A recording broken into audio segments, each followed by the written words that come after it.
Yondr Wright, gonna tell you what it's all about every week. You can find him here, answering questions from far and near. Sit back, enjoy the show. If you're a teacher, admin, a parent, you're bound to know. If you're an advocate, student, or just someone who cares, the next voice you'll hear is that other man with the plan. Right on education. To everyone in the Little Rock community, welcome to LRSD's new podcast called Right On Education or Right On Education. See what I did there? You can interchange it any kind of way. That was funny, wasn't it? We hope to attract our families, students, and staff, and anyone else interested in staying informed about LRSD's happenings with this new communication mechanism. We will use this podcast to inform and educate, to inspire and motivate, to build community and connection, promote brands and ideas, provide a platform for multiple and diverse voices, and there will be some light entertainment, a little bit of comedy, because we definitely want to keep you engaged and keep you coming back to Right On Education. While some of our students and staff may not be excited about the first day of school, which is quickly approaching, I know almost all of our parents, because I've seen your messages on social media, you guys are ready and are counting down the days before the students come back to school. There is always a buzz and an energy around the start of the school year, and this school year is no different. From all of the back to school supply drives, school shopping, and all of the exciting and invigorating PD that our teachers just love. Don't y'all love our PD sessions? Yeah, I know you do. But we just can't get enough of it, and we're so excited for the beginning of August, which is such a festive time for most of us. I'm excited about this new school year, despite some of the challenges that we've been experiencing with federal and state funding.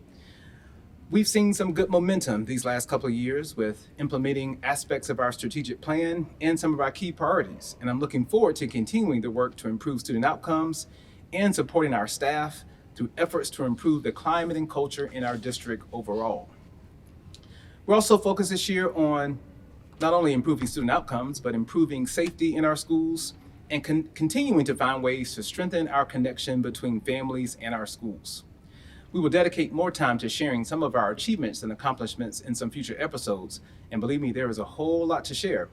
But today we are going to focus on a very hot topic that I'm sure all of you guys have been talking about, the Arkansas Bell-to-Bell no-sale policy and our proactive approach to meet this new state law.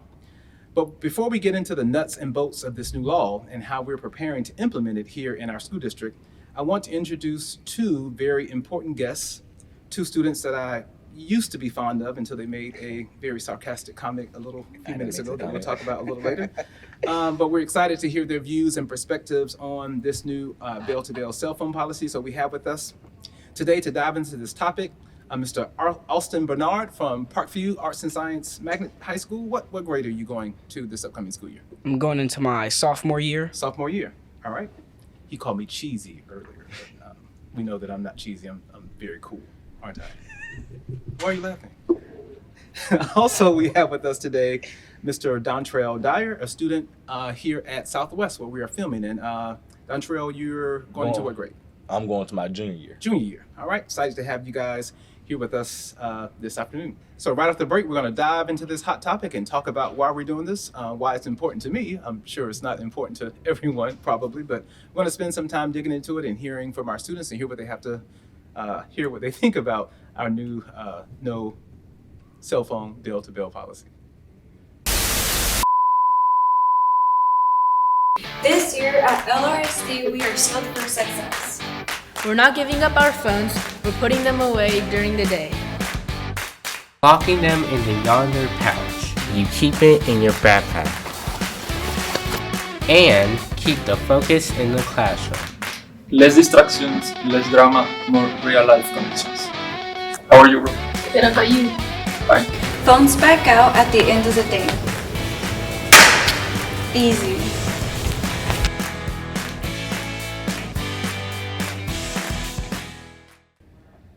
All right, we're back. So as I was getting ready to say, as all of you know, but we're still hearing that some folks are hearing this for the very first time, but in the spring, in the most recent legislative session, our state legislators approved a new piece of legislation passed that was promoted by our governor called the Arkansas Bell-to-Bell No Cell Policy Act. And so In a nutshell, this basically requires all public schools and open enrollment charter schools to prohibit students from using their personal electronic devices during the school day, from bell to bell. So that means they can't use personal devices during the change of class, they can't use them during lunch, and of course they can't use them during the school day. This is going to be effective as soon as we start school here in LRSD on August the 11th, and we have taken a lot of proactive steps to try to get prepared to implement this new law. We're looking at it from a kind of a different perspective. It's not necessarily about taking phones away from our students, but it's about making sure that our students secure their phones and they're able to keep them during the school day in a nice, secure little pouch that I'm sure you've seen some of our videos about. But the main purpose for this is that we want our students to be engaged. We want them to be in tune to what's happening in the classroom. We know that students, not just students, but all of us are easily distracted by cell phones and from many other things. And so while our students are in school, we want them to be attentive, to be learning, and to be engaged. So with that in mind, we have we have 2 students here representing 2 of our high schools, and we're getting ready to engage them in a Q&A session about this new policy and what they think about it. And later on, we'll also hear from a principal's perspective on what the experience has been thus far, getting the message out to the parents, getting the message out to the community, and see how they're preparing to implement this new policy here at Little Rock Southwest High School. So we're going to move right now to hearing from the voices of some of our students. Again, we have Mr. Bernard here from Parkview and Mr. Dyer here from Little Rock Southwest. So first of all, before we get into the questions, tell me, how has your summer been going? And tell me some of the interesting and fun things you guys have been doing. Oh, I go first. So summer, smooth, hot. And I've been working a summer job here. Oh, where at? In office down here. Okay, doing what? Moving teachers. Doesn't sound like you've been doing much of anything, but And what about you, Mr. Bernard? My summer's been kind of busy. So as some people know, I'm an actor. That's what I want to do with my life. That's what I want to do for a living. So recently I've been doing a lot of community shows. Currently I'm in a show called 9 to 5. It's really fun. I like it a lot. I'm really passionate about it. And I feel like this is also another step closer to achieving my goal. So I like being here too. All right. Well, we're glad to have you. Before we get into our first question, tell me, what are some of the things you guys have been doing to prepare for the first day of school that's coming up? I know you've been working very hard in the office, unable to tell me exactly what you're doing. So I know you had a lot of time to think about what you need to do to get prepared for school. I'm gonna let you have the floor. But for me, it's been a lot of clothes shopping. I've spent a lot of money on clothes because I just want to get like a whole new wardrobe. But no, it's been pretty simple. Some reading. Some reading, getting ready, reading up on the new policy, seeing what I can and can't do, helping people out because with what I know, helping people out further understand it more because a lot of people are still confused on it. So helping them out is pretty fun too. Want to respond, or you want to just go on to the first question? Answer. All right. So school supplies, shoes, and I got to get my clothes next week.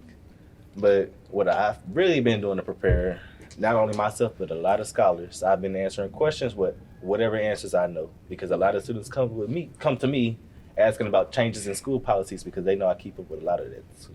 Awesome. I'm glad to hear that you guys have been preparing for the first day of school, and it seems like shopping and getting your wardrobe together is top of mind, but also hear that you guys are already seem like leaders in your school building. So again, proud to have you here with me this afternoon. So I know that when I was doing town halls with some of the students last spring to talk about this, I believe both of you were in my respective town hall groups at your school. So tell me, what was your first reaction when you first heard about this new policy? My first reaction, I really couldn't believe that the state was going to go through it. The main question was, where were they going to come up with all of the money to buy Yondr Pouches for a lot of public schools in the state? But once the bill passed, I just accepted, and we're going on from there. All right. For me, we were notified. I was first notified by my freshman seminar teacher. she told us about it, and she was like, they're getting ready to vote on this. And reading over it, it felt like there was a lot of reason behind it, and it felt very necessary to a point, but also I didn't understand after like so much that's gone on throughout the past since we got back into school after COVID, why now was the time. So that was just my initial thought on it. And then when you came to the school, I was very excited to hear your side of the story. It interests me a lot to hear what you felt about it, because me being a student, I didn't know what you looked like until you walked into the building, to be honest. So it felt nice to get to see my superintendent face to face, because I've been in the school district for a little while and I never got to meet you or the superintendent that was before you. Well, I appreciate that, even though you called me cheesy earlier. I didn't call you cheesy. I said you reminded me of a cheesy sitcom. Same thing, but I'll eventually get over it. If both of you recall, when we were having those town hall conversations, I mentioned the rationale that the governor was using to kind of gain support for this particular law. And I think I mentioned to you this book. It's called The Anxious Generation, and I shared some of the information that was in this book that talked about how cell phones connected to social media is causing mental health issues in kids, sometimes causes some of the fuels believed to fuel some of the challenges and issues and conflicts that we see happening with students in schools. And I think we all know that a lot of things happen outside of school, and it just kind of like, spills over into school. So interested to hear, what do you think about the rationale that cell phones and social media plays or has a negative impact on kids and learning in schools? What do you think about that? You want me to go first? You go first. Okay. For me, I feel like too many students lean on it as a crutch.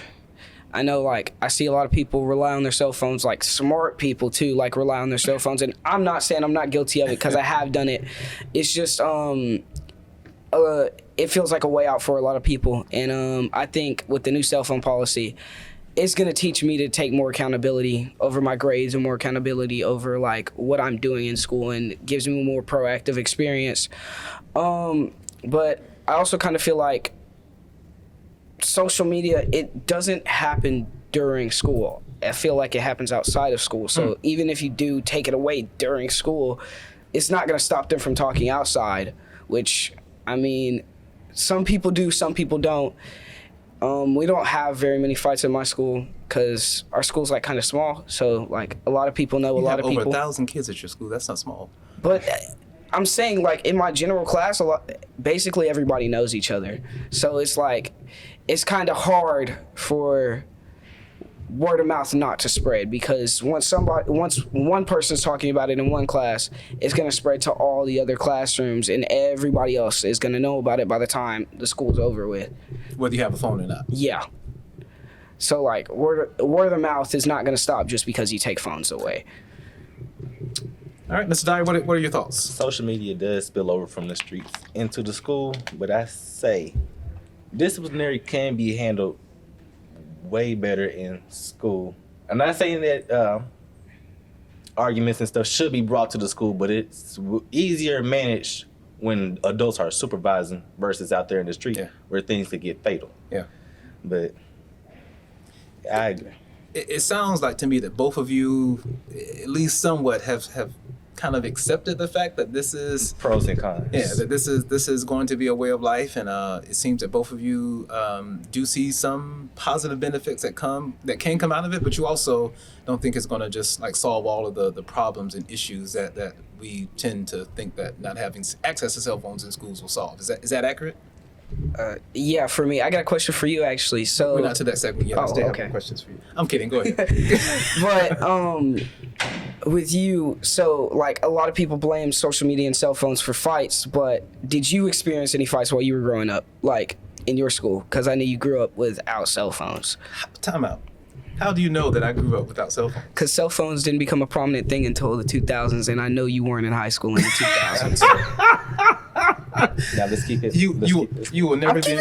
You will never be invited to be a guest on this podcast again. I'm saying you can't get to a doctor status with going to high school in 2000s. I got you. You're accurate. You're correct. Even though you're making me feel bad. This is the second time you made me feel bad. But to answer your question, yes, there were fights, there were conflicts, and you're right. We didn't have cell phones. We had this thing. I don't know if you may or may not remember. I don't want to date myself, but we had pagers. Yes, I know what pager is. And pagers were a big thing, and they sometimes beeped in class. But if you had pagers, you were cool. Not everybody had pagers, but today everybody has cell phones. It was a little different back then. But there were still fights. There were still conflicts. Some of the things that you guys experience today still happened during my generation without cell phones. So I think I see the point that you're trying to make. Yeah. I don't want to make it for you, but you asked me that question why. Yeah, I asked you that question is because like a lot of the blaming has been on the cell phones, but the same problems we're experiencing in the classroom were the same problems that they were experiencing in the 90s and the 80s. Would you like to just take over and host the show for me? Oh, no. Okay, all right. Well, good point. Excellent point, actually. And you're actually right. I don't think not having access to cell phones is going to solve all of the problems that we think it's going to solve. But like both of you said, I do think it's going to contribute to students being able to be a little bit more active and engaged and help them be less distracted during class time. So, all right, a couple more questions. And then if you ask some questions for me, we will allow you to ask those questions and then we'll take another break. So I heard a lot about what you believe in your perspective. What is the buzz? I'm going to try to attempt to be cool. Like, what is the buzz on the street? Do you guys say that? Is that not something you say? So obviously not because you're laughing at me. So What's the buzz on the street? what are your classmates saying, or what are you hearing people talk about in what's terms the of word this? on the street? What's the word on the street? Yeah, That's the right word okay. on the All right, street. all right. We're going to change the name of this podcast to Right On Cheesy. Yeah. I'm kidding. So what's the word on the street? What are your peers saying? They do not like it as expected. They're saying they refuse to put their phone in the phone pouches. I say you could try it if you want to, but there high chance it's going to be disciplinary consequences for you not obeying with state law. I'm saying that if you come into school, you think that administrators are just going to let you walk around with your phone unsecured and risk their teaching license. They're not going to let that happen. Just for 8 hours, multiple years to become an administrator, just for it all to be gone within 8 hours. That's not happening. Have you, and I'm going to get to you in just a second, have you heard any of your peers accept that this is going to be the new way of life? There's probably one or two that just accept Just one or two? Out of probably the dozens, there is one or two, and those might be because they're seniors and they're just in and out this year. In and out. Gotcha. What about you, sir? What are you hearing? What's the word on the street? For me, I was talking to one of my friends. He was like, what if I just refuse to put it up? I was like, you're breaking a state law at the end of the day. I'm like, if they really wanted to, they could send you to juvenile detention, which I don't think that's what they're going to do, but they could if they wanted to because it's a state law at the end of the day. And breaking a state law is a crime. So, and I know a couple people who've just been like, okay, it's happening. We just got to accept it because it's not going to change. No matter what you do, it's not going to change unless a new legislative office comes in and they change the law. But other than that, you just got to accept it for now. I like the fact that both of you keep referencing that this is a state law. And I think something that we have, keep trying to clarify, but we're going to have to keep saying the message over and over again. This is not an LRSD policy. This is not a Dr. Wright policy. This is not, we just came together and decided that we wanted to make the lives of students miserable. But this is a state law, which is different than a school district policy or even a policy that may have been created at your local school. And so we all have to abide by this. Just as students have to abide by this new policy, we as a school district have to abide by this policy, because if we don't, we could lose our accreditation. And that means when you graduate from this school district, your diplomas may not mean much of anything. And so we need to be able to, we're going to have to abide by this law just as students.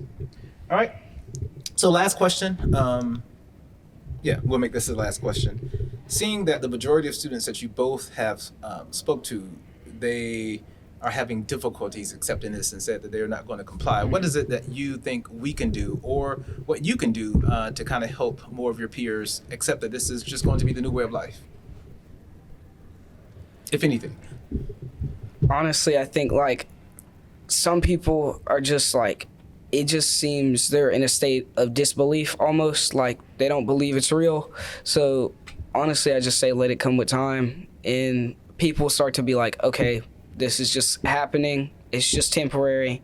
Just until you get out of school, you're fine, and then you'll go back on with your life. So just give it time. I don't think there's anything necessarily that we could do as like a district or anything, because like people are gonna believe what they want to believe, whether you tell them it's right or not or wrong. Everybody just has their own ideas. So if you just give it time to build and just let it come in gradually and let everybody just start to come in and realize, okay, this is what it's going to be like. This is life now. Just for this for me, just this temporary 3 years, and then you're done. Not a long time. 3 years will go by in a heartbeat.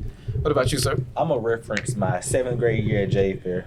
First, they're big on no phones. All of us, we didn't know about it, but I say the 2nd, 3rd week of school, we got used to it. So you couldn't have your phones out in middle school? No. If it was powered on, it would get confiscated. So I say it will be similar over here. How it's big now, second, 3rd week of school, it'll die down as everybody would adjust and accept. I hope you're right. Not necessarily I hope, I believe you're right. I believe that folks are going to adjust, and we're going to have we're going to have a great year. So I have no more questions for you guys. Any questions for me? You go first. You've already asked a question to me, so you're out of questions. I'll let you go first.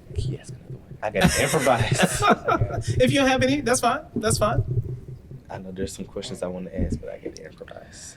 Okay. Well, if you think about them a little later, you got one? Yeah, I All got a couple right here. You had a couple? Yeah, Pick I'll one. just pick one. The biggest one that I hear from people is like situations of lockdowns, because like there's a lot of people who are scared like during lockdowns, and they feel like informing their parents are the best thing to do. So like, what is the idea if a lockdown does happen? That is a great question. You're actually addressing one of the things I was going to address later, so this is perfect timing. So if you read a lot about this, that's the number one concern that parents and everyone has. Like, what's going to happen in the midst of a school shooting or any other type of emergency situation in school? How is my child going to be able to contact me? How am I going to be able to contact my child? And so a lot of law enforcement specialists and those who specialize in school safety have actually provided us a lot of information that speaks exactly to that. And so I'm not going to read all of this, but I do want to highlight a couple of points. And so, believe it or not, a lot of security experts, they actually suggest that students having phones in school, it actually compromises safety during emergencies more so than helping. And they list a couple of things, and I'll just list these things. I'm not going to go into detail, but number one, phones can complicate lockdowns. Ringing and vibrating devices can reveal a classroom location, so you could actually compromise your safety with phones going off in the midst of an intruder or any type of school shooting. We kind of talked about this earlier, but rumors spread faster from accurate information. And sometimes when you're texting information that kind of gets out and goes viral to people, and it's wrong information, that also can compromise how emergency personnel are able to respond to emergencies when they happen in schools. We've seen situations where kids may have been texting during an emergency and said that it was all safe in a particular area of school to go out, and those kids went out and they walked right into, I don't want to get too graphic on this podcast, but they walked right into the line of fire. And so we definitely don't want things like that to happen. Also, mass simulations, call, text during an emergency situation can clog local cell networks and 911 lines. And so it can also compromise emergency personnel's ability to kind of get through. Parent surge and traffic gridlock. The first thing that parents do, I know because I have 3 kids myself, the minute my kids will call and text me about an emergency, the first thing I'm doing is get in my car and go. And so if every parent gets into their car and drives to the school while in the midst of an emergency situation, that can also compromise emergency personnel's ability to kind of keep the scene under control, and it could provide further chaos. And then operational security, live streaming or posting classroom locations or evacuation routes can also compromise law enforcement tactics. And so all of those things that can happen when students have cell phones in the midst of an emergency situation can actually negatively impact the situation. I know a lot of people, like when I first started reading some of these things, it was surprising to me to hear how much cell phones and access to cell phones during emergency situations can compromise safety more so than help it. So that answer your question? Yes, thank Good. you. You're welcome. Anything else I can do for you before I leave today? All right. Any question for you? My question is, when you get to secondary level schools, middle schools, high schools, that's when you get into a lot of social clubs, student council, become an ambassador, clubs like that, sports. Mm-hmm. A lot of advisors uses the app called GroupMe to go about saying certain things, what we need to do, when, what we need to do, where, what lunches, we're doing this, and basically with phone pouches, there's no way we can communicate through that. So it will probably, I don't want to presume what your question will be, but what is the question? How will we go about communicating with advisors? I think we all, including coaches and adults, are going to have to get a little bit more organized and making sure that you have all the information that you need prior to. But I think also the good thing is that after school, when school is over, you have access to your phones. Although you may have missed a text about you're supposed to eat in lunch A. Student council, we work pep rallies. Mm-hmm. So that's how we get notifications what lunches we need to work, where we need to be at, where are we sitting up. And if we're not getting those notifications on time, things get postponed. Well, I would just say you're probably going to have to have some advanced planning and spend time communicating prior to make sure that you know exactly where to go. All right, we are running out of time, so no more questions from you guys. All right, so we're going to take a real quick break, and then I'm going to bring in the resident principal here at Southwest just to hear a little bit about what he's experiencing with trying to implement this new policy.